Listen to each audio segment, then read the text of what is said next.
Spring Awakening, the title refers to sexual awakening of young people at a time in 1890 in Germany when they were provided with very little information about what was happening to them. So it's kind of about navigating those perilous times without any information from your parents or your teachers about what is actually going on. The other thing that it's about is that there are no easy answers. You know, it's not a polemic play saying this is the right answer and these people are wrong and these people are right.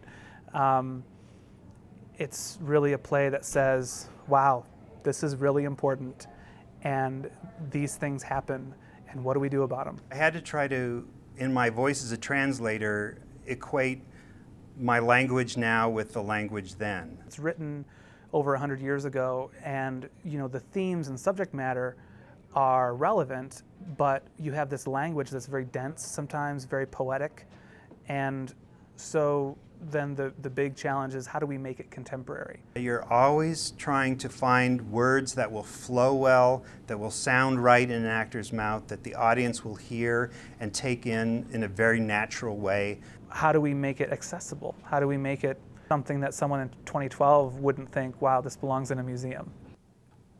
It's not about making everybody comfortable necessarily, but making everybody feel safe to take risks, to be vulnerable, to make mistakes.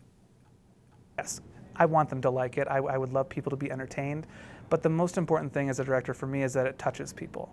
Sometimes you can see a piece and it doesn't necessarily make you feel good, or you might not say, I'm going to rent that movie again, or I'm going to go and see that play again, because it might have been disturbing, or it might have touched you in a way that brought up things inside you that you don't want to deal with. And for me, those are the best kind of things that, it can be, you can rate it on a scale of good or bad, but when it touches you, it's kind of undeniable.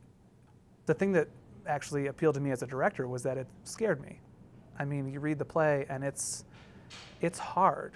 I mean, you have a play dealing with rape, dealing with physical abuse, dealing with sexual abuse, scenes of masturbation. I mean, and then inherently the question of how do you stage these things? How do you present these in a way that they're both compelling, that make you believe what they're doing, that you understand what's going on? I mean, simple, pragmatic directorial things where the first couple times I read it, it really scared me. How do I do this scene? How do I do that scene? And those are always the plays that I'm most drawn to because it really means that you're probably going to do something really special.